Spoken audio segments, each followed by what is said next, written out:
Hello, everyone, and welcome to Mexico Cocoyoc 2024, presented by Dynamic Disc. Beautiful action out here for round number 2 about to take place. We've got Roberto, Raher, otherwise known as Roger Shepard, Alberto, and rounding out the card, Fredy. And I'm going to again have our tournament director, Fabian, Olarte, join us on the commentary as we're taking a look at the beautiful course out here in Cocoyoc. Some volcanic action in the background and beautiful mountainside, everything else.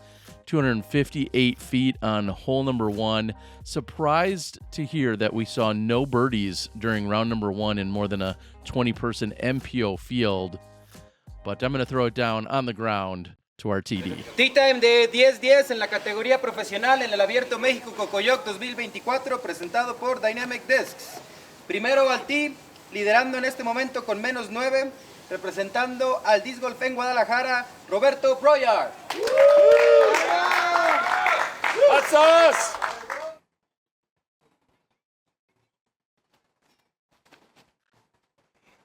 Leader shooting 9 under. Roberto off the mark for hole 1. Siguiente al tee, con -6, de el Disc Golf Club Tangamanga, Roger Shepard.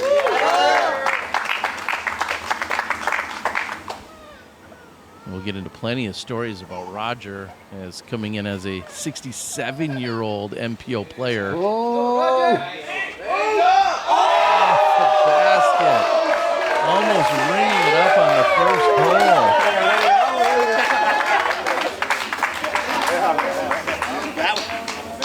Siguiente al tee, también con -6, del Disc Golf Club Tangamanga, patrocinado por Westside Discs, Alberto González.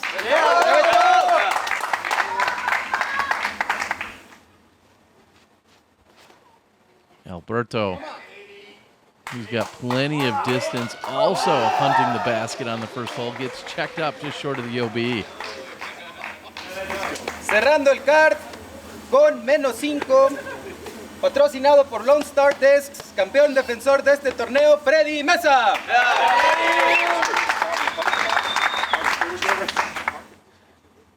And you guys just heard all of the calls and introductions by my co-host, Fabian, Olarte. Thank you for joining. It's round number 2, and what a lead card we have for you with a little excitement on that ace run. Yes, it's a spectacular lead card and two holes that make up for this is starting hole of the tournament. We saw the 9 under and 3 clear, and that's our leader right there. What do you make of seeing a 9 under, but also make of it being 3 clear of the rest of the next closest competitors? Well, I know Robert's play. He's a really smart player. He knows where he shouldn't be attacking for the birdie. I talked to him about that first round, and he executed as I thought he would do. He has won many of the tournaments here in Mexico in the past. He's won one of the biggest one, El Torneo del Pavo. Actually, I placed second on that one, but he beat me by a lot. So I'm not surprised that he's leading due to his smart way of playing. Well, as we head over hole number 2, 292 feet, we saw a lot of backhands during the first round, but it feels like backhand and forehand both very accessible on this hole, correct? Yes, that's correct. The forehand will probably be a little bit more in danger because of that skip to the right towards the OB, but most people are throwing the backhand. Not Roger, though. He comes from the ultimate school, and he loves his forehand, and he has a powerful one. And correct me if I'm wrong, did I heard both 67 and 68? He's somewhere in that neighborhood in terms of age, is that correct? Yes, he's either 67 or 68, which either of those or lower that would be really impressive. And he's keeping up with his club. He's one of the main guys over there in San Luis Potosí. He has made it possible that community exists, and the young players are making him keep up with him. Well, Roberto faked me out, but Oh, no, and barely Oh, skips long. And that's going to be a very short look from there. But going onto the green, that's going to be out of bounds. Fredy is going to want to come up just shy of that, and he does so. So 4 putts relatively close. However, one of them is going to be out of bounds. What can you tell us about Alberto? Alberto González, he's a sponsored Westside player. He's one of the few players in Mexico that dedicates most of his time to disc golf. He has a goal and a mission. He wants to be in the Pro Tour. He wants to make a living out of this, and he's in the correct path of doing it. Back-to-back birdies for Roger to get started. We see Fredy very quickly steps up. I know I mentioned pace of play during round 1. Alberto, the fastest player from the entire weekend, without a doubt. I could not keep up with him. So if you see me coming in late on any shot from him, that's because he just gets up and throws, especially his drives. Fredy's a quick putter, and Alberto's an incredibly quick driver, and I can't say it enough. I love it. And Al Disc Golf, what are we looking at there for the logo as we're going to pan over hole 3? But tell us about your endeavors.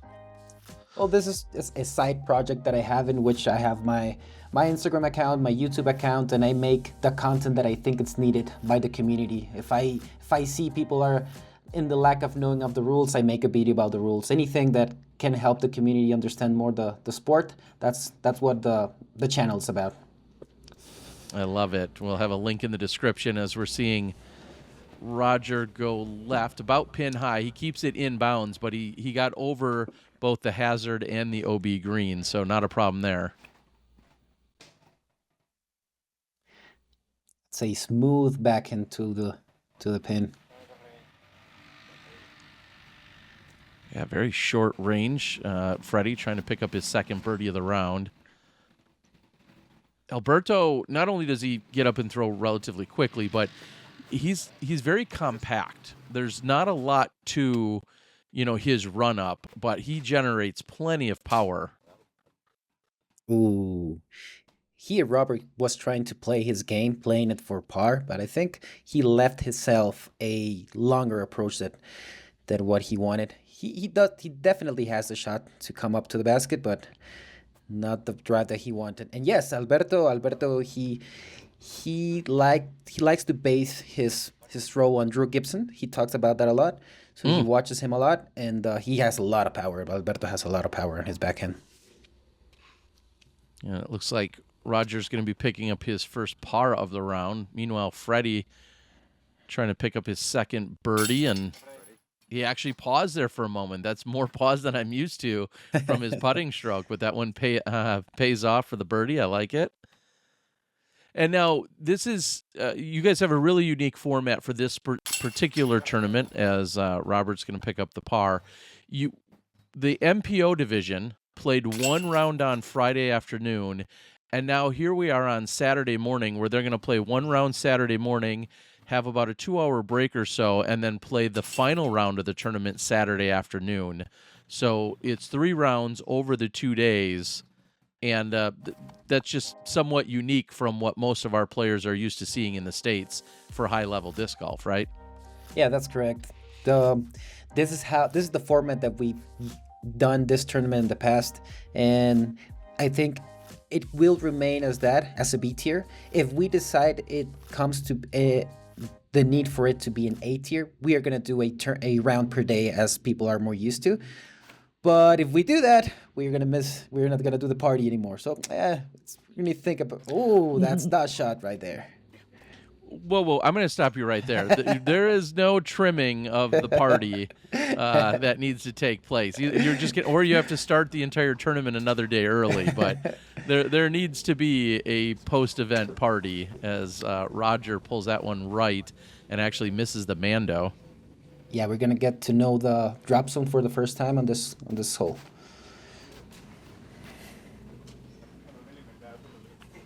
And speak just a little bit about the host of where we're playing.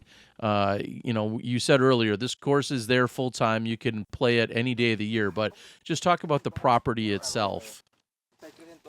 Yes, this big complex of houses and tennis courts, and it's a like a closed area. So the owner of the golf course, he went to the United States, I think 2019. He saw the baskets, he saw the sport, he realized he had the space for it, and he just invested on it without knowing anybody in the disc golf community. So he bought 9 dynamic disc baskets, the recruit baskets, and the community just came in by itself. So it's just an entrepreneur that saw the opportunity, and now his vision is paying off, definitely, tournament by tournament, weekend by weekend.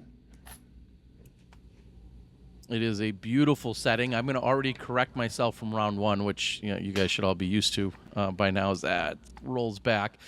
Mexico City, when most people will fly into there that are visiting from the U.S. at least, comes in around 7,500 feet of elevation, so significantly elevated as Alberto doesn't connect again. 7,500 feet. When you drive south about an hour and a half or so, depending on traffic, down here to Cocoyoc, you're going to about 4,000 feet of elevation. So ultimately, it looks like you're going somewhat down in elevation, but still 4,000 feet is significant, and it definitely alters how your disc will fly. So just wanted to make that clarification from round 1, as we saw some pretty significant struggles there by the group on hole number 4. So we head to 5, and this one's pretty straightforward, right? Or no? Yeah, that's what you think once you step up to the tee pad. But once you start making your first tries to the basket, you're gonna find your struggles. I still want to see someone making the correct shots. I think that's it. No, that's too tight. That's hitting the broccoli. But at least he didn't go with the forehand this time. Yeah, he abandoned that idea. I mean, I can understand when you're as skilled as he is. I'm not suggesting that he can't get there with the forehand. I understand he can manipulate angles, but it's just a really unique or out of the ordinary approach to this hole. So we see that he's changed up his game plan. Yeah, and it's short enough that you should be able to reach there with any idea that you have. Sure. That's a challenge. Like Alberto was trying to go with the low Pioneer skip.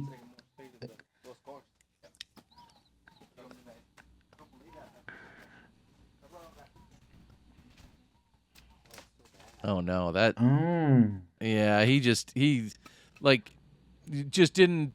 I don't know, fully commit. That's I guess what I'm looking for is, let that one kind of slip a little, got out and hit high, and now he's left with this to save par, and he should not be approaching from here.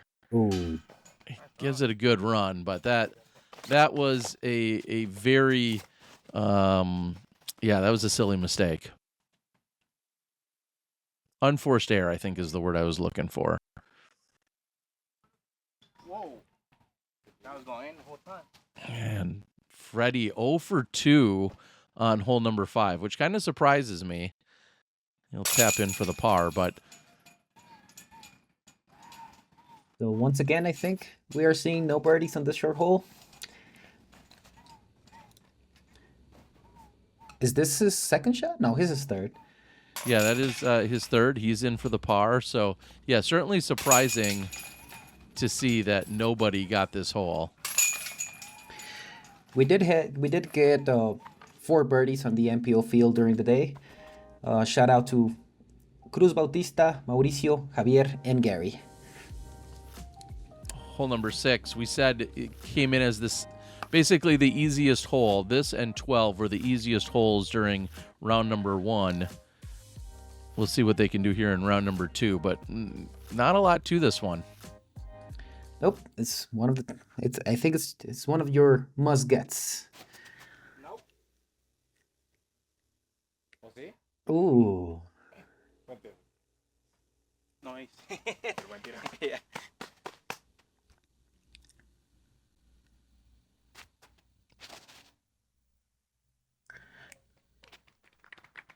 Just a little forehand action. Well, that's going to be pretty much right next to Fredy's. Very light winds. I know you talked in round 1 about, someone like Mauricio not used to seeing really any wind. Wind was maybe 5 to 8 miles per hour during round 1 on Friday, and now here we are Saturday morning. Barely any wind to speak of. Is that typical here? Yes, it's typical in the morning, so we're playing pretty early in this round. So it rains a lot in the nights, and we have the winds at night. And this is weird. It happens on every tournament that we play. We always have the rain at night, and then we have a really calm day of disc golf. There you go, Roger.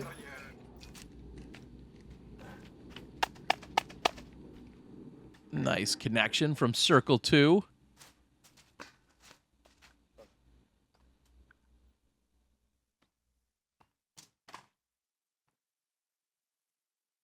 Oh, Beto.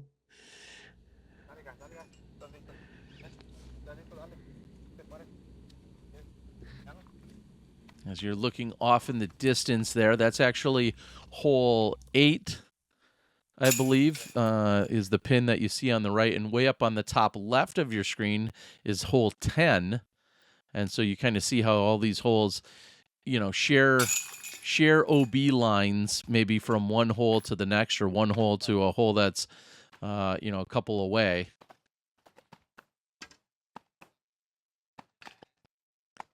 Is 18 the magic number out at this course? Is there a chance we may see more or a different course, or is there more land to work with? What's the long-term vision as we look at hole 7's Island Green? Well, we hope that with this event that we just had, we can initiate conversations with the owner and tell him, hey, yes, you can see this can get bigger, but this was the cap. We can't get more people to play with this size of a course. So I hope that this event can talk by itself and to convince the owner of letting us use part of the golf holes to incorporate at least for big events. Last year or 2 years ago, we hopped into a golf cart with Doug Bjerkes, and he said, "Oh, Fabian, this course can be a major type course." We didn't have the opportunity to do that with you, Terry, to check around the other piece of the property, but you'll see what I'm talking about once you see it. So possible expansion and or more opportunities could be out at this property, as we're watching Robert put it right next to the pin. Hole 6 and hole 12 tied for the easiest during round 1. During round number 2 here, we're seeing hole 7, this hole playing as the easiest hole on the course, with hole 6 being the second easiest and hole 12 being the third easiest. So 6, 7, 12, certainly a little bit of your birdie string or opportunities to make sure you score, as Fredy isn't able to convert.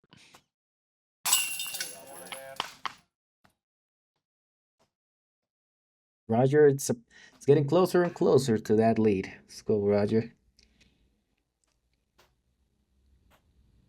Yeah, the gap has certainly narrowed. Robert starting out a little bit slow here, as he's only even through the first 6. He's sitting here pretty close for birdie on 7, but he's allowed the other guys to kind of come up and catch up to him.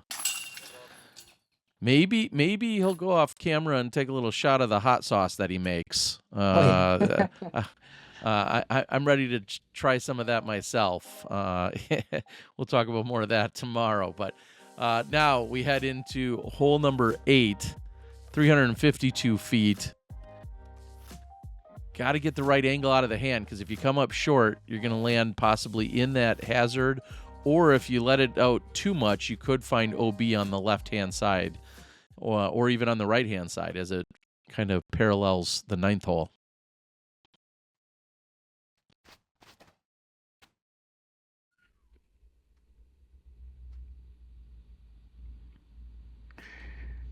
So cool to see how people develop their game over the years. Last year, this hole was played by Roger strictly with the forehand. I remember that clearly. And now he's getting a lot more precise in the distance with the backhand.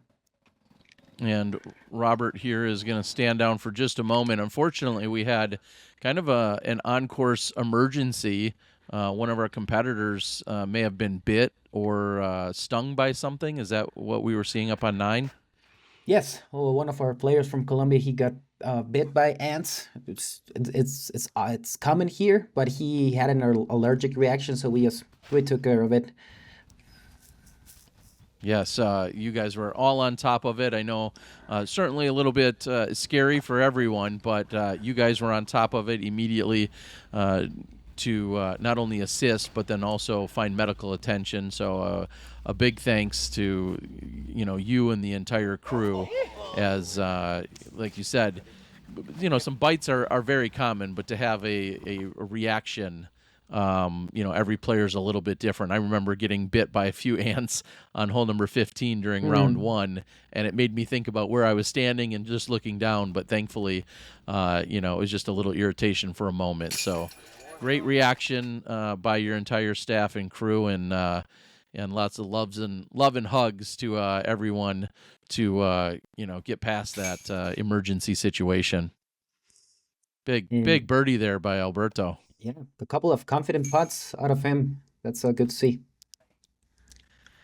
And we've seen Roger connect a couple times from circle 2, but that one's not on the money. Fredy in for birdie. And he's keeping things moving. I mean, he's 5 under through 8, and I feel like he's missed the easy holes. Yeah.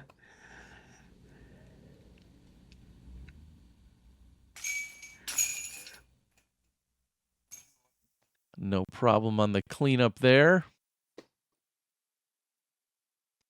Off in the distance, just beyond the players, that's hole 9, where we're going to be heading to in just a moment. But Robert, after that hazard, is back to even, and next thing you know, Fredy is right there, ready to pounce as we head over to hole number 9.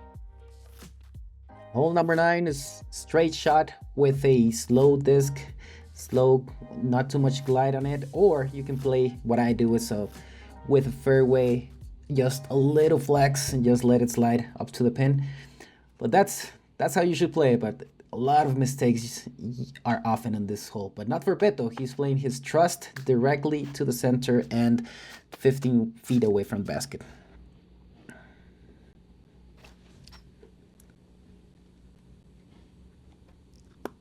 A slide that doesn't quite get there. It kicks him off to the left, but he'll still have a look.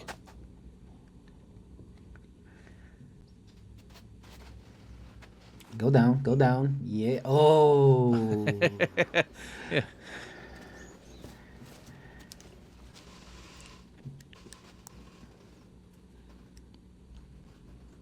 And how long have we seen Robert in Mexico? Is he living there full time? Or is he a frequent visitor? What's been your experience with him at tournaments? He's one of many of our Mexican community members that it's from the U.S. that they just love Mexico too much, and they spend 3 months of the year, 4 months of the year here, and they do attend to most of the tournaments, but their base is in the United States. Okay. But like him, we have others that we just treat him like one of us, and they speak fluent Spanish, and they bring a lot to the community. They bring a lot of knowledge because they have played the sport before.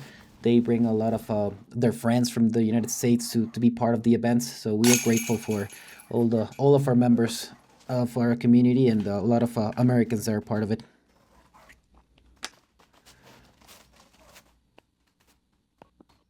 Like Fredy Roger had here. Oh, yeah, go ahead. Like Roger here, he just completely moved. He lives in Mexico, and he's leading the charge in his area for his community. So yeah, we have plenty of American influence for us, and we are grateful for it. And where does how far does Roger live from where we're playing this tournament? Roughly how far away from here is he? Roughly, I would say like a 4 to 5 hour drive. Well, it's going to be great to have more development and big shout out again to Dynamic Disc, who has come on board and has helped push the Mexico disc golf scene more than really any other manufacturer, which is absolutely incredible as we head to our par 4 on the 10th here. Yeah, let's see how it plays. We saw on round number one, all of our MPO players, they hit the perfect shot, and Fredy went beyond perfect on it, but no birdies. Let's see if we can see one today. So although good power, he really needed that to, kind of either get a skip flare or something that would hyzer out a little bit more. Fredy went with the roller in round one. What is he? He's got a roller again here in round two. I think has too much cut, and he pays the price one more time for his aggression. So he's going to be out of bounds now, just fighting for a par probably. Let's see what Roger can do. That's a perfect shot. Maybe a little bit deeper and you have a more straight shot. He will have to like hyzer something with the backhand. That's a shot. Yeah, that one's it. That's enoughly dip, enoughly hyzer, enoughly fade, so he will have no obstacle towards the mount.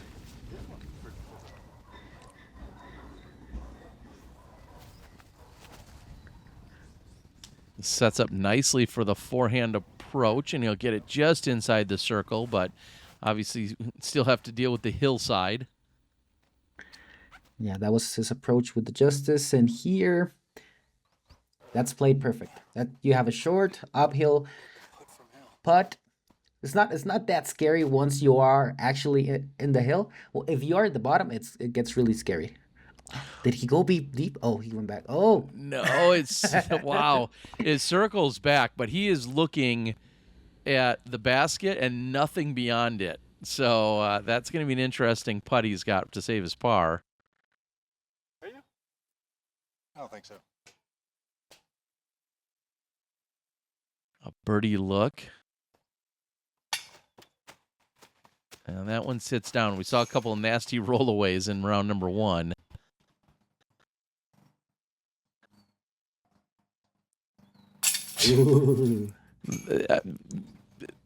People have no idea. There is absolutely nothing behind that basket. I mean, if he misses that at all, it's all the way down the hill in circle two. There you go, Robert. Picks up the birdie to get back to 1 under for today's round, but right there in the hunt, Fredy, along with Alberto, sitting at 9 under. Roger's going to get to 9 under, so we have a battle. We're almost exactly at the halfway point in the tournament, and we've got just this lead card alone, 4 guys all within a stroke of each other. That's really cool. At this time, I was not aware of how close the battle was because I was paying attention to other stuff. So I'm really happy to see things develop. Another par 4, hole 11. Played as one of the easier holes during round number 1. We'll see if they've got it figured out here for round 2. But there's danger absolutely everywhere on this hole.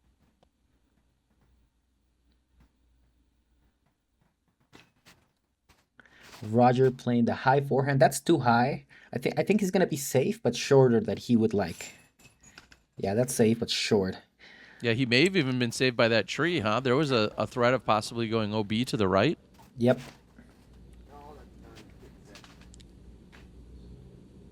And it sticks. I was waiting for it to pop out. It's not going to. That wedged into the tree and stayed up there. However, you guys do not play a 2-meter rule here. Is that correct? Yeah, that's correct.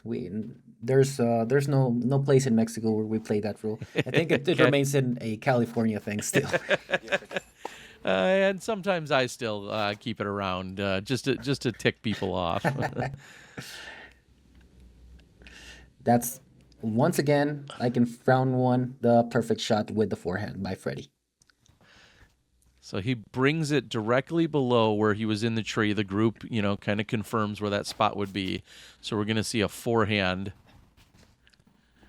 And a little bit of struggle here. So he can have an up and down to still possibly save the par. That's still a good play for the par. But I think he wanted to penetrate a little bit more. And Fredy had this dialed. He was right next to the pin to drop in for the birdie. This time he goes deep, and he's safe, but just outside of the circle's edge. So about a 10.5 or 11 meter putt. Is he in the hazard? Yeah, it came up a little bit short, and he's going to be putting from the sand trap there with OB, or I'm sorry, with the penalty stroke. And Robert has another forehand. Oh, and also finds the hazard.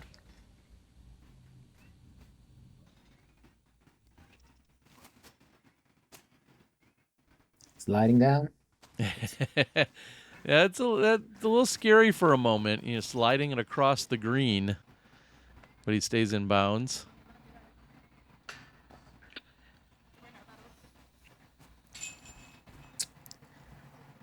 Yeah, if Fredy had made at least half of the inside circle putts that he has missed during this tournament yet, he'll be way above.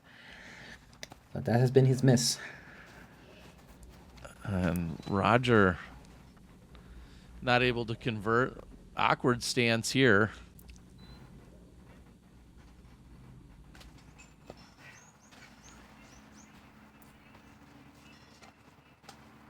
And similar. Oh, no. So they both had looks, but not able to convert.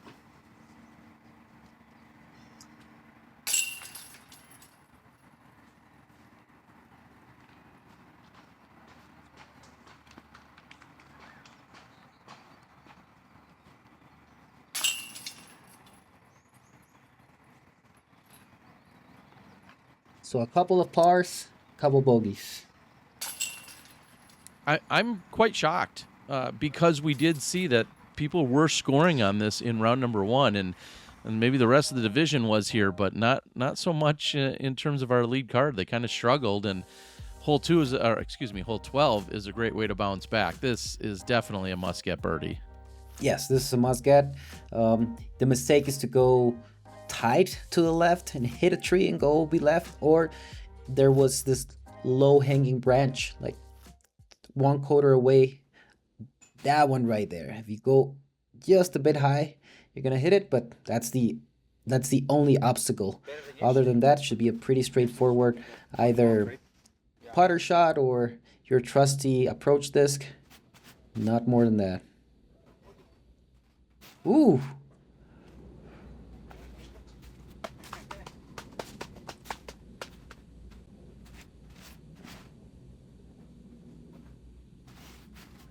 Yeah, I love just barely cresting the hill so that maybe it's hitting right at the top, and then after a skip or a slide, it should basically track right to the pin. And from here on out, on this particular round, we no longer have a catch cam because he's off playing. Talk about the assistance that we've been getting, and with the format, I know he had to run off and play his round, but let's give some props and shout-outs to all the help we got. Yes, Santiago, thank you a lot for your help. There you go, Roger. Good putt.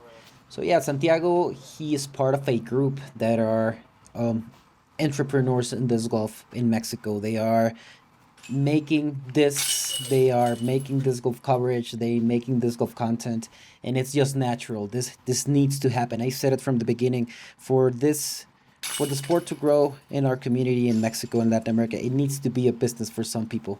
So these guys are taking the lead when it comes to being the first manufacturer that goes out publicly, and they are also always there to help. I told him, hey, could you help us do the catch cam with Terry? He said, heck yeah. No doubt. So thank you, Santiago.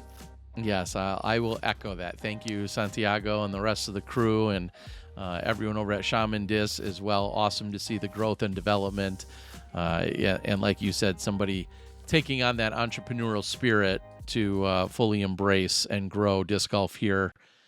So I'm going to head to catch cam on this particular shot. I think I do on the next couple of holes, and give you a different angle and perspective. And, well, I mean, Fredy's making it easy in that case. Just got to follow it right to the pin.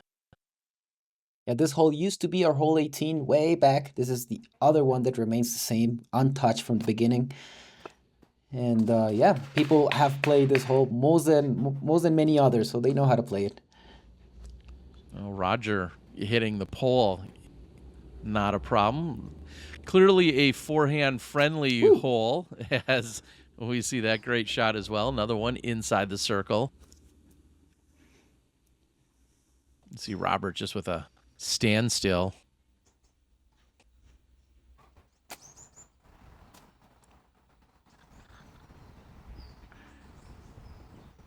The forehands make it look easy. Yeah, this was the CTP hole for MA1, so that you can see the flag over there.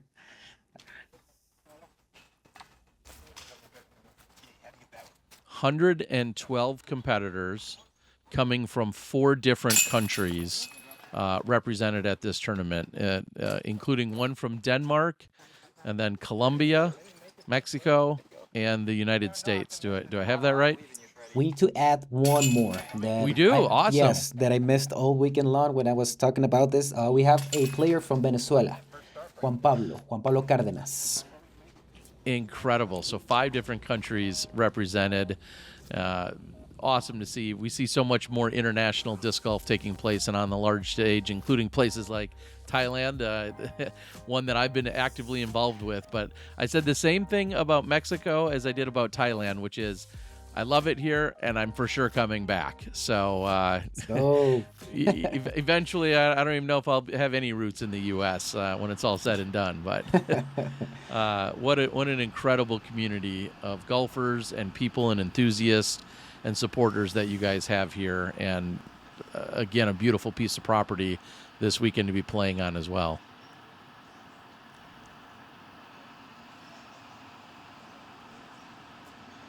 Fredy was set up for a birdie look. Now we see Roger also close range birdie look. Fredy's 7 under through 14. Roger's 4 under through 13. But looking like they're taking advantage of both holes 13 and 14 at this rate. Did all of them just pured it? There you go. We saw the star frame on the previous hole, and they're set up to do the same here.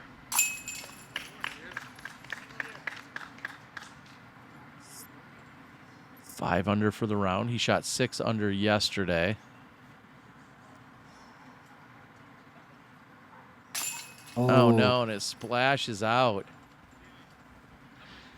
He's going to be losing strokes to everyone else on the card and remaining at just even for the round. So not quite the magic that he had in round 1.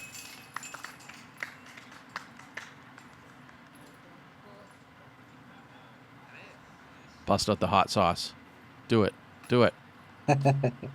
And no, I'm not. That's not a code for anything. He truly does make hot sauce. I heard him talking in practice about he wants to get one dialed in and make sure that it's perfect, and then he's expanding to other flavors. We love to see it. Hole 15 brings plenty of heat, though, doesn't it? Yes, it does. It's a spicy one. So you need to throw that either a spike hyzer. It's like 20-50 to get into the gap, but then you need to penetrate a lot to the left to give you a chance to go for it into throws and make your birdie. This shot right here is safe for the par, but it's way out of range for the forehand, for the birdie. I think this is more the play. You need to trust it tight, get inside, and from there, Roger is going to have the opportunity to make a long throw, roughly 400 feet, to reach the birdie. I think he just made the mistake that René made on the first round, going OB short, like really, really short, close to the tee pad. That's a big one.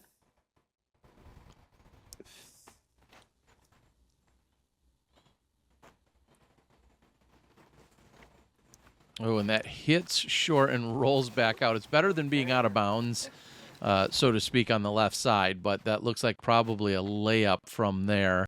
And now, again, at best, Alberto looking for a bogey, and that's if he can get up and down from there. So you cannot go out of bounds early on this right-hand side. Oh, he's going for it. Is this just layup? Oh, he's going all the way. Oh. I think he might have been talked into that one, and I'm not sure. I'm not sure Omar had the best idea there. We'll blame Omar on that one. Oh yeah, let's blame Omar on that one. I'm okay with that. I think he talked him into the idea of going after it, and that's out of bounds. So Roger in the best position. Bit of a flip. He cleared the OB. He's inbounds, and he has a circle 2-3 putt. Circle 2 putt for the birdie. A little possible distraction for And- Fredy, but doesn't appear to be a problem. He almost hit the basket at the post. The pole. Down.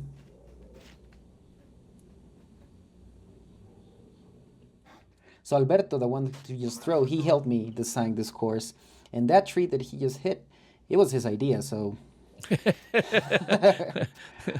All right, so he's got nobody to blame. Nope.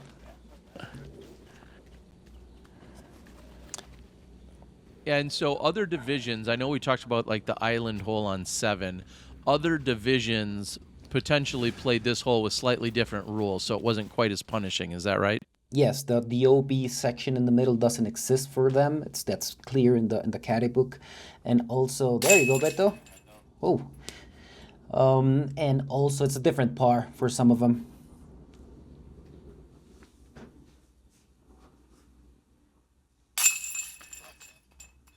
A couple of good putts just to kind of limit the damage, so to speak. We saw the triple and then also the single bogey.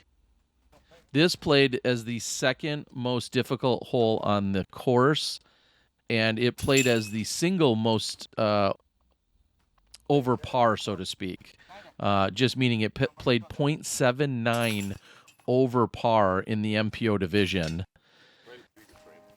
Yeah, just brutal as we Surprised head that it's over not to the the most 16th. difficult. Which one is the most difficult? Yeah, that just meant that there was some other holes that weren't that got more birdies. I see. So I it see. weren't, it's kind of funny how the numbers work out there, but to par, it played as the second most difficult. No, I'm sorry, it did play as the most difficult. I apologize. Anyway, hole 16, time to make up for it? Yes, this is the hole which, if you just bogey the last one, come up and do your simple shot. It's like an approach. Just get in the... Oh my God, 2 days in a row. So in round 1, he skips over the rail. This time he hits off of the blocks on the left, and then the back block keeps him in check.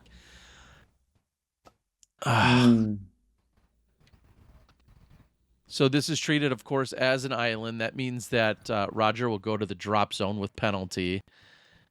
And this just unfortunately didn't look good out of his hand. That never had a chance. Here we see Beto flex. No, it's not a flex. It's full hyzer with Justice, and he skipped it in. That was almost a direct copy of what we saw from Fredy in the previous round. Just coming in short, skipping over and getting onto the island as Roger's not able to connect. Can Robert save par?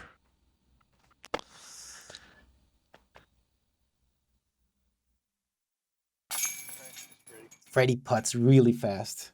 Yeah, just keeping it rolling. He's 9 under through 16, so we'll see how strong he can finish out. But he's really pulled away from the field in these last couple of holes. Remember, just up on the top right of your screen, hole number 10, we said all 4 of these guys were within 1 stroke.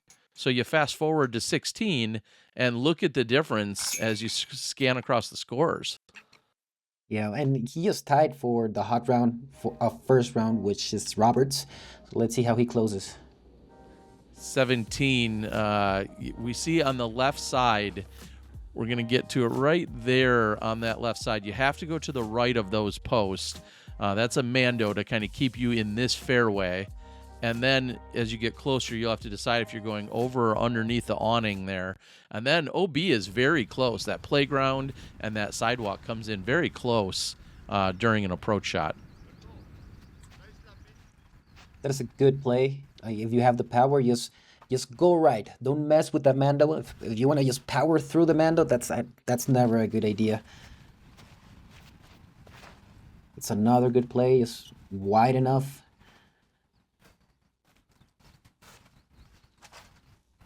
You know him pretty well. What's he listening to in the with the earbuds in?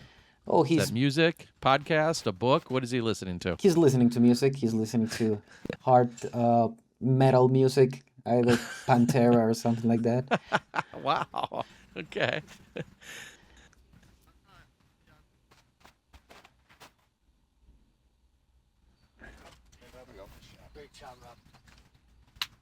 Good shot from all of them. Yeah, just making sure you're plenty right of that Mando so that you don't have to shape anything around it seems to be a key here as we're watching Roger with his second. Oof. Flirting with that OB on the right side. Yeah, and this grass is not as high or as well cutted, so you don't know the reaction. Sometimes it might skip, sometimes it doesn't. Perfect. Yeah, he'll have to decide if he wants to go with the low line drive or possibly go up and over.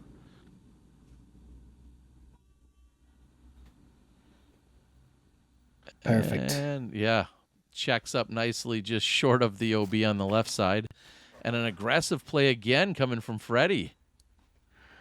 Oh, he's throwing the overstable forehand cut. He's trying to go all the way to the basket. Oh my God. Where is it?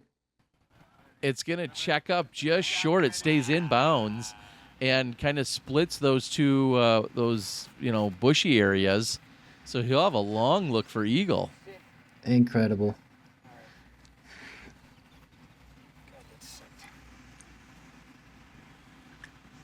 A little over 1,000 feet here on the 17th. Yeah, he didn't make a decision, neither down or up. Yeah.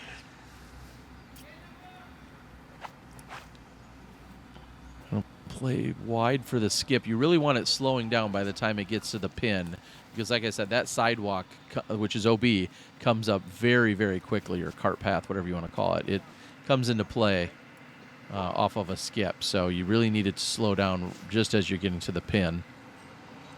And this is a long look for eagle. Okay. You can't be too mad about a drop-in birdie on a 1,000-foot hole. Mm-mm. Come on, Roger. He wanted it. Trying to keep up with Fredy, but Fredy's going to move to 15 under. That's 10 under for the round, officially the new hot round score. And Robert's going to fall back one more, so a 9-stroke difference between the two of them.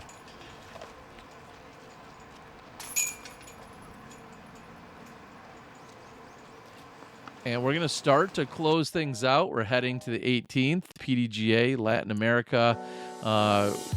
Essentially your new boss as you continue to do amazing things in Mexico and beyond. But hole 18 plays as an island, and players have plenty of room to lay up short and left, or they have to get over inside that brick paved area to be considered in bounds. A little love from the card. I appreciate it. And they got to gear up for a round in the afternoon. There's going to be a quick 2 or so hour break, and everybody can catch lunch and do whatever. And then they'll come out for championship round on Saturday afternoon. Here's Fredy. Inside the circle, or inside the brick area at least. It's too tight. Yeah, not enough. Any love or shout outs you need to get in? I know it takes an incredible staff and crew and a lot of sponsors, but anything you need to shout out as we start to close out on the 18th? Yes, and if you don't mind, I'll do it in Spanish.